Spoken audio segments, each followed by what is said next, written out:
오늘은 성전이 무너져야 예수로 삽니다라는 제목으로 하나님의 말씀을 나누려고 합니다.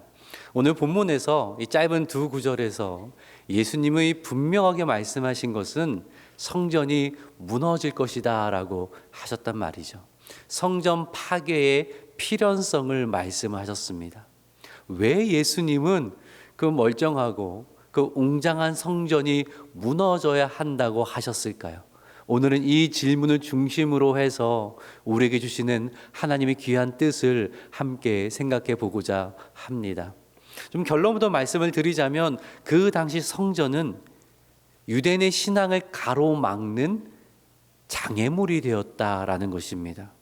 그 성전의 화려한 건물에 사람들은 마음을 빼앗겼고 성전 안에서의 형식적인 종교 생활에 그냥 안주해 있었습니다. 그러면서 예수님이 오셨지만 예수님께 마음을 들이지 않고 예수님은 바로 바라보지를 못하고 있었다라는 거예요.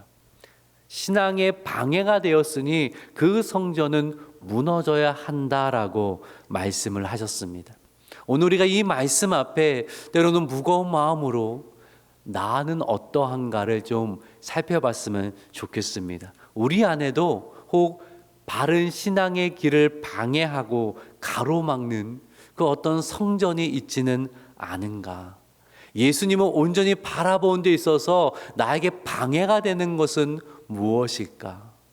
오늘 나를 향하여서 그것은 무너져야 된다라고 말씀하시는 것이 혹 있지는 않은가? 우리의 자신을 좀 진지하게 돌아보는 시간이 되었으면 좋겠습니다. 그래서 온전히 주님만을 바라보며 주님께 붙들린 바 되어서 하나님이 세우시는 참된 인생으로, 예수로 사는 인생으로 나아가는 저와 여러분 되기를 주님의 이름으로 축복합니다. 아멘. 자, 오늘 본문은요, 예수님과 제자들이 예루살렘을 나오셔서 이제 기드론 골짜기를 지나서 감람산에 오르시는 그러한 장면이거든요. 해가 서쪽으로 기울며 석양이 하늘을 붉게 물들고 있는 때였습니다. 석양이 얼마나 아름답습니까? 제가 서울에 살 때는 빽빽한 빌딩들이 가려서 일몰을 잘 보기가 어려웠습니다. 근데 전주에 와서 또 이곳에 와서 누리는 행복 중에 하나가 일몰의 아름다움, 그 석양을 볼 수가 있다라는 것입니다. 세상을 황금빛으로 물들이는 그 햇살을 보고 있으면 얼마나 멋지고 때로는 황홀한 마음이 드는지 모릅니다. 예수님 당시에 예루살렘 성전은요, 외벽이 흰 대리석으로 되어 있었고 지붕은 금으로 도금을 해놨었습니다. 상상을 할 수 있지 않습니까? 석양이 기울면서 그 황금빛 햇살이 흰 대리석과 황금 지붕을 비칠 때에 얼마나 황홀하고 그 광경이 멋졌을까? 어떻게 해야 이것을 좀 생생하게 볼 수 있을까? 제가 생각을 하다가 요즘 AI를 많이 사용하잖아요. AI에게 이 장면을 좀 쭉 묘사한 다음에 그림 한번 그려봐라 라고 했거든요. 근데 그림을 곧잘 잘 그려서 이 정도만 한번 보여드려야겠다라는 생각이 들었어요. 그림을 한번 보여드리면 AI가 그린 그림입니다. 해가 지고 있고 저 석양이 쫙 비추면서 성전이 흰 대리석도 아름답게 빛이 나고 성전 지붕의 그 황금빛 지붕도 찬란하게 빛이 나는 그것을 예수님과 제자들이 함께 바라보고 있는 그러한 상황인 겁니다. 그러니 감탄사가 절로 나오죠. 이 제자들이 예수님께 이렇게 말하면서 예수님 저 성전 좀 보십시오. 저 빛나는 돌들을 보십시오. 얼마나 멋있습니까? 이렇게 감격에 차서 이야기를 하는데 예수님이요, 그 제자들의 감탄을 무색하게 하는 말씀을 하셨단 말이에요. 우리 2절의 말씀을 같이 한번 읽어볼까요? 시작. 내가 이 큰 건물들을 보느냐? 돌 하나도 돌 위에 남지 않고 다 무너뜨려지리라 하시니라. 그 분위기가 어땠을까요? 갑자기 싸늘해지면서 아니, 지금 제자들이 그 멋진 성전 건물을 보면서 감탄하며 야, 저거 좀 보십시오 하는데 예수님 뭐라고 하셔요? 너희가 보고 있는 저 건물은 완전히 무너질 거다. 돌 위에 돌 하나도 남지 않고 완전히 파괴될 거라고 말씀을 하시는 겁니다. 실제로 이 말씀은 40년이 지난 주 70년에 로마 장군 티투스에 의해서 완전히 파괴되어져. 정말로 그렇게 이루어집니다. 예루살렘 침공해서 성전을 불태우고 파괴시키거든요. 그때 로마 황제가 아예 그곳을 이 평지처럼 만들어버려라 라고 명령을 내렸습니다. 그래서 그 성전 원형의 모습을 지금은 찾아볼 수가 없게 되었는데, 자, 여기서 중요한 것은 예수님 말씀이 문자적으로 성취된 것도 우리에게 의미가 있지만 왜 예수님은 그렇게 말씀하셨을까? 왜 돌 위에 돌 하나도 남겨지지 않을 거라는 표현을 하셨을까? 이 의미를 좀 생각해 봐야 된다라는 거예요. 돌 하나도 돌 위에 남겨지지 않는다라는 이 말씀은 사실 학계 선지자의 메시지를 떠올리게 하는 말씀입니다. 그 말씀 한번 읽어볼까요? 학계 2장 15절의 말씀을 같이 한번 보겠습니다. 시작. 너희는 오늘부터 이전 곧 여호와의 전에 돌이 돌 위에 놓이지 아니하였던 때를 기억하라. 기억하라 라고 했는데 뭘 기억하라고요? 돌 위에 돌 하나 놓이지 않던 때를 기억하라. 이때가 언제냐면요, 성전이 파괴되었을 때예요.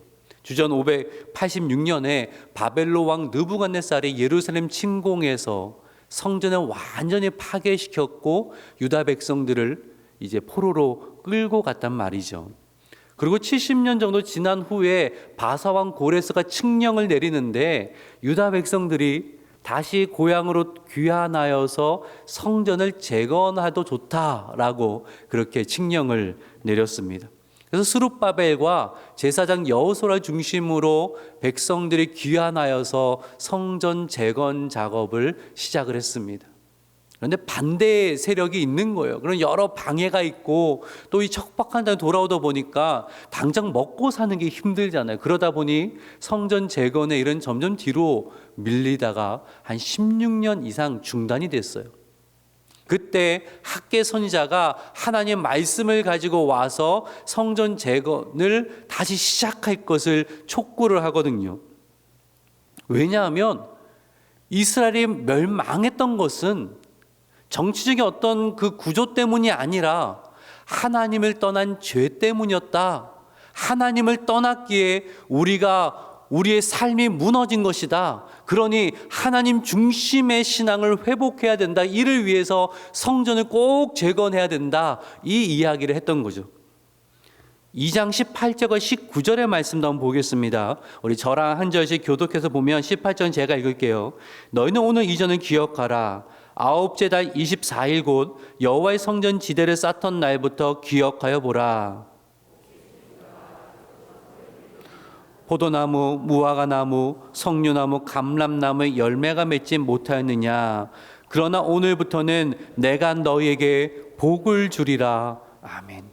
이것이 하나님의 말씀이고 학계의 선지자가 바라보는 거였어요. 단지 건물 성전을 짓자라는 것이 아니라 하나님 중심의 신앙을 회복함을 통하여서 하나님 우리의 삶을 어떻게 복되게 하시는가, 하나님 우리의 무너진 삶을 어떻게 세워주시는가, 우리가 이것을 바라보며 성전 건축에 정진합시다. 이 메시지를 던졌고, 그 메시지를 들은 사람들은 하나님이 세워주실 것을, 하나님이 회복시켜 주실 것을 간절히 소망하면서 성전을 완공했습니다. 이것을 제2성전이다. 제1성전은 솔로몬 시대에 지었고 제2성전이라 부르고 또는 스룹바벨 성전이다 이렇게 부르기도 합니다. 이 제2성전은 제1성전 솔로몬 시대에 지었던 성전에 비하면 참 작고 소박했습니다. 그래서 성전을 다 지은 이후에 그 예전 성전을 기억했던 사람들은 눈물을 흘렸어요. 어떻게 하나님의 성전이 이렇게 작고 소박할 수 있을까? 근데 학계는 다른 메시지를 줬거든요. 아니다. 이전 영광이 지금의 영광이 더 놀라울 거다. 하나님이 이 성전을 통하여서 놀라운 일을 행하실 것이다. 우리가 예배가 회복되어지고 하나님 말씀이 회복되어지고 우리의 삶이 하나님 중심으로 바뀌어갈 때 하나님이 우리의 삶 가운데 놀라운 일들을 이루어 주실 것이다. 이 메시지를 던졌단 말이죠. 그리고 시간이 흐르면서 이제 1세기가 됐습니다. 주후 1세기.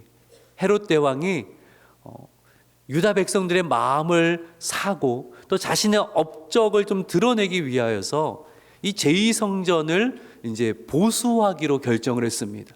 말이 보수지 거의 새로 짓는 것 같은 아주 웅장하게 성전을 바꾸어 가는데요. 그 면적이 오늘날 축구장 20개에 해당될 정도로 확장을 시켰습니다.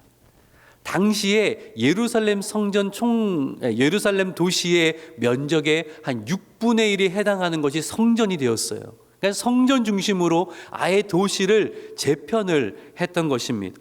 얼마나 웅장했는지 이 성전 본당의 높이만 50m에 이를 정도로 웅장하게 지었고요. 아까 말씀드린 것처럼 외벽은 아주 하얀 대리석으로, 지붕은 금으로 도금을 한 너무나 멋지고 화려한 그런 보수, 새로 짓는 듯한 그런 작업을 했습니다. 그래서 시간이 오래 걸려서 한 80년 가까이 걸렸어요.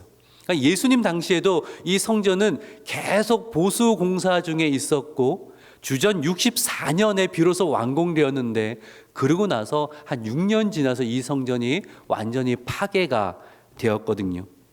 자, 제자들이 이 감람산에서 그 성전을 보고 있으니까 그 찬란하고 위엄이 있는 그 모습을 보면서 감탄을 지어내고 있는데 예수님은 다시 이 성전이 완전히 무너져야 된다라고 말씀을 하신 거예요.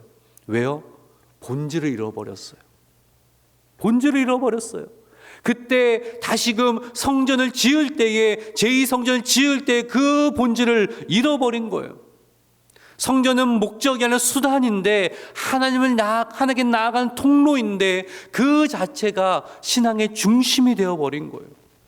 백성들의 마음이 성전으로 향한 것입니다. 성전이 커지고 화려해지고 웅장해지면서 그들의 신앙이 더 깊어진 것이 아니라 이제는 하나님을 자랑하자고 성전을 자랑하기 시작한 거예요. 성전을 사랑하고 성전에 안주하게 된 거예요. 하나님을 바라봐야 되는데 그저 성전을 바라보며 만족하고 있었던 거예요. 하나님 중심의 삶이 되어야 되는데 그저 성전 중심의 삶을 살아가고 있었던 거예요. 그것을 잘 보여주는 한 사건이 마가복음 11장에 소개가 되었었잖아요. 예수님께서 성전에 들어가셔서 매매한 자들 내쫓으시고 환전상들의 상과 비둘기 파는 자들의 이 의자를 엎으시잖아요. 그리고 뭐라고 말씀하십니까? 마가복음 11장 17절의 말씀을 같이 한번 읽어볼까요? 시작. 기록된 바 내 집은 만민이 기도하는 집이라 칭함을 받으려고 하지 아니하였느냐? 너희는 강도의 소굴을 만들었도다 하시매. 성전은 하나님을 기도하는 집인데 예배하는 곳인데 예배보다는 편의가 앞서기 시작했고 하나님의 그 거룩함보다는 나의 이익이 앞서기 시작했고 탐욕이 앞서기 시작했고 그래서 이방인들이 예배할 수 있는 그 공간을 장사터로 만들어버리고 가난한 자를 위해 제공되어진 비둘기를 터무니없이 높은 가격에 팔고 하나님 사랑도 없고 이웃 사랑도 없고 형식과 이웃과 이익과 인간 중심의 종교만 남아버렸으니 예수님 뭐라고 진단하신 거예요? 이것은 무너져야 할 강도의 소굴이 되었다라고 말씀하셨다는 거예요. 그럼 그 정도의 말씀하셨으면 이 종교 지도자들 우리가 잘못했습니다. 회개해야 되는데 오히려 어떻게 했어요? 18절도 한번 읽어볼까요? 마가복음 11장 18절 있습니다. 시작. 듣고 예수를 어떻게 죽일까 하고 꾀하니 이는 무리가 다 그의 교훈을 놀랍게 여김으로 그를 두려워함일러라. 왜 예수를 죽인다는 거예요? 성전에 대해서 그렇게 이야기하니까 어떻게 성전에 관해서 너가 그렇게 말할 수가 있느냐? 우리가 그렇게 자랑하는 성전 어떻게 강도의 소굴이라고 말할 수 있느냐? 어떻게 나의 이익을 이 기득권을 너가 해치려고 하느냐? 그래서 예수를 죽이기로 작정했다라는 거예요. 성전이 하나님보다 커져 버렸어요. 성전을 사랑하는 마음이 뭐가 됐어요? 예수를 배척하고 미워하는 마음이 되었다라는 거예요. 성전이 바른 신앙의 방해물이 되었으니까 예수님이 이 성전은 무너져야 된다. 돌 위에 돌 하나 남지 않고 무너져야 된다. 이 성전이 무너져야 너희가 산다. 이 성전이 무너져야 너희의 삶이 정말 회복될 것이다. 이 성전이 무너져야 그때야 하나님께서 너를 바로 세우실 거다. 이 성전이 무너져야 너희가 예수로 사는 진짜 신앙의 삶을 살아갈 수 있을 것이다. 오늘 이 말씀이 우리에게 무엇을 이야기하는 것입니까? 우리 안에도 하나님보다 커진 어떤 그 성전이 있지는 않은가? 하나님보다 더 크게 여긴 다른 것이 내 마음의 중심을 차지하고 있지는 않은가? 저는 종종 하나님이 주신 축복이 하나님보다 더 커져버리는 것을 보게 됩니다. 하나님 분명 우리의 복의 근원 되십니다. 하나님 우리에게 복 주시길 기뻐하십니다. 그렇기 때문에 우리는 하나님께 복을 구하며 기도할 수 있습니다. 그것은 특권입니다. 근데요, 하나님을 사랑하는 마음보다 하나님이 주신 복을 더 사랑하는 마음으로 바뀌어 버린다면 그것은 나의 신앙을 방해하는, 넘어뜨리는 장애물이 된다는 거예요. 어떻게 알 수 있을까요? 한번 이 질문에 스스로 한번 답을 해보시면 좋겠습니다. 여러분, 하나님 내가 원하는 복을 주지 않아도 여전히 하나님을 사랑합니까? 내 기도가 응답되지 않아도 여전히 기쁨으로 하나님을 예배하고 있습니까? 내 삶이 어려워졌을 때에도 나는 여전히 하나님을 신뢰하고 있습니까? 나는 하나님을 정말 사랑하고 있습니까? 아니면 하나님이 주신 무언가를 나는 그것을 사랑하고 있습니까? 하나님 주신 축복이 나에게 감사가 되고 기쁨이 되었는데 어느 순간 하나님이 중심에 계신 것이 아니라 하나님 주신 축복이 중심이 되어서 하나님은 보이지 않게 되어지는 그러한 삶을 나는 살아가고 있지는 않은가? 때로는요, 권력과 인정이 하나님보다 더 커질 때가 있어요. 사람에게 인정받고 싶고 내 삶이 잘 세워지고 싶고 내 자리를 잘 지키고 싶은 거 당연한 사람들의 마음입니다. 근데 그것이 하나님보다 앞서기 시작하면 나의 신앙은 하나님을 위한 것이 아니라 나를 위한 수단 되는 거예요. 입술로는 나는 주님을 따릅니다. 주님이 나에게 이 자리를 허락하여 주셨습니다. 라고 이야기는 할 수 있지만 그 속은요, 예수 그리스도의 이름을 빌려서 내 이름을 높이려고 하는 거예요. 하나님 나를 위한 신앙이 아니라 내 성공과 내 자존심과 내 권위를 지키기 위한 도구로 신앙이 사용되어져 버리는 거죠. 하나님을 사랑하는 것이 아니라 하나님을 사용하는 자가 되어버리는 거예요. 그런 일들이 이 한국 교회 안에 얼마나 많이 일어나고 있는지 모릅니다. 목회자 안에, 중직자 안에, 성도들 삶에 얼마나 많이 일어나고 있는지 모릅니다. 그렇다면 성전을 지키겠다는 명분으로 예수를 십자가에 못 박은 그 사람들과의 마음과 내 마음이 다를 바가 뭐가 있겠냐는 거예요. 내 자녀가 하나님보다 중심에 서 있고 내 계획이, 나의 자존심이, 나의 그 무엇이 하나님보다 더 중심에 서 있다면 그때부터는 내가 내 인생을 세우는 거지 하나님이 세워주시는 인생이 아니라는 거예요. 정말 하나님이 세워주시는 인생을 살기를 원한다면 그 삶의 중심에 하나님이 계셔야 되는 거예요. 내 가정, 하나님이 세워주신 가정 되길 원한다면 그 중심에 하나님이 계셔야 되는 거예요. 나의 일하는 그 사업장이 하나님이 세워주시는 사업장이 되길 원한다면 그 중심에 하나님이 계셔야 되는 거예요. 나의 계획이나 나의 어떤 탐욕이 차지하면 안 된다라는 거예요.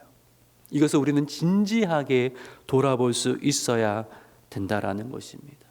하나님보다 커진 것이 있다면 그것이 무너져야 됩니다. 내 마음에서 무너져야 됩니다. 그래야 예수 그리스도 위에서 참 반석 되신 주님 위에서 우리의 삶이 견고하게 세워질 수 있다라는 거예요. 최근에 다녀온 필리핀 파나바 교회 이야기를 좀 해드리고 싶습니다. 오늘 주보 코이노니아 면에 그 이야기를 좀 실어놨고요. 또 교회 유튜브 채널에는 파나바 교회에서 보내온 20주년 예배 영상 스케치 영상이 업로드되어 있으니까 그거 보시면 또 생생하게 파나바 교회가 이렇구나, 이렇게 예배하고 있구나를 좀 보실 수 있을 것 같습니다. 파나바는 필리핀 남부의 민다니오 섬이 있잖아요. 거기에 다바오라는 지역에 속한 한 인구가 20만 정도 되는 작은 도시입니다. 다바오 시내에서 차로 한 50분 정도 걸리는 거리에 있는데 아주 유명한 것이 있는데 바나나입니다. 그래서 필리핀의 바나나 수도라고 이렇게 명칭이 될 정도로 큰 바나나 농장이 있고 정말 맛있습니다. 제가 먹어봤더니 진짜 맛있어요. 그래서 언제 함께 갈 기회가 되면 제가 꼭 사드리겠다 이렇게 말씀을 드리고 싶은데, 이 김경애 선교사님 필리핀 선교 사역 하신 지는 올해가 37년째가 되셨어요. 싱글로 가서 지금도 싱글 선교사로 이렇게 37년째 사역을 하고 계신데, 처음부터 저희 교회가 파송한 선교사님은 아니었습니다. 하나님의 섭리 가운데 2012년에 저희 교회 파송 선교사로 공식적으로 허입이 되었습니다. 그 무렵엔 이미 파나바 교회를 개척하고 한 7년 이상의 시간이 흐른 뒤였어요. 제가 사진 하나 보여드릴 텐데 파나바 교회 예배당의 전경입니다. 얼마나 교회가 건물을 아름답게 지었는지 모릅니다. 그 마을에서 가장 아름다운 건물이 저 파나바 교회입니다.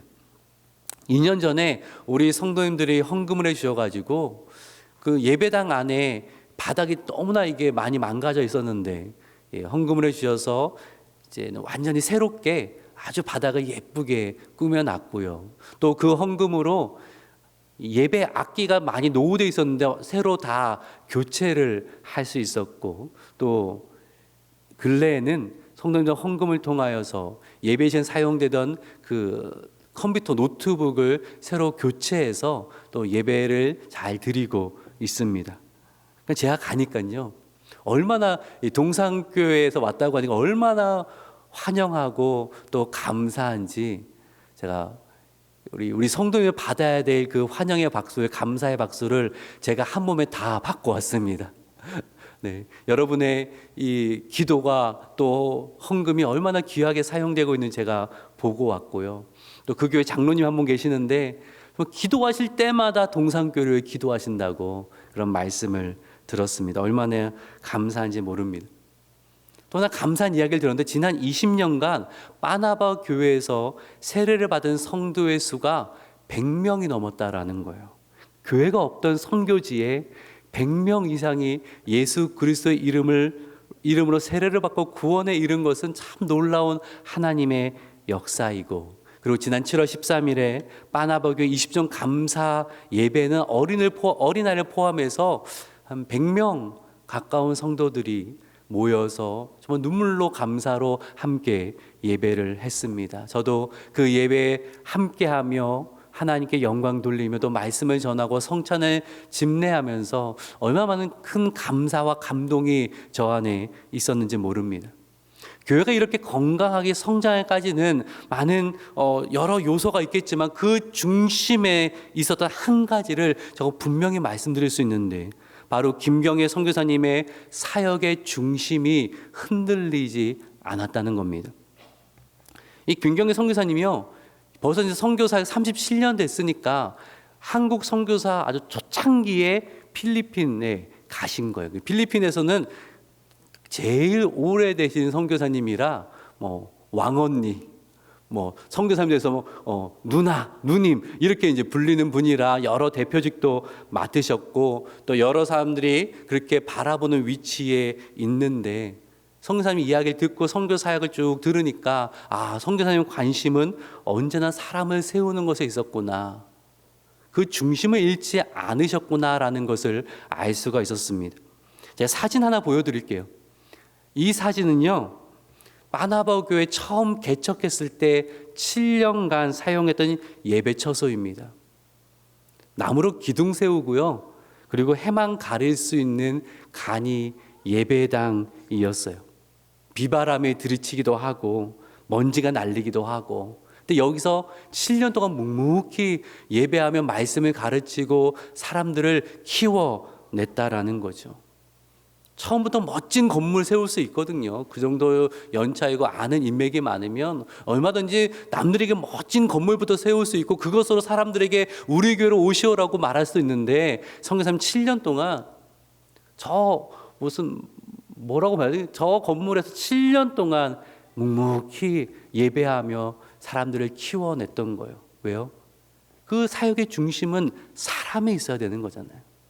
건물을 화려하게 해서 이런 건물을 지었습니다라고 말하고 싶을 수도 있지만, 중심은, 본질은 사람을 키우는 거니까 사람을 열심히 정말 최선 다해 키우셨고, 그래서 그때 주일학교 학생이었던 로빈 전도사님이 지금은 바나바 교회를 잘 이끌고 있고 또 계속 젊은 일꾼들이 계속 세워지는 것을 제가 봤습니다. 그 모습을 보면 제가 정말 다시 한번 확신한 것이 있는데, 신앙의 본질을 잃지 않으면 하나님이 세우신다라는 거예요.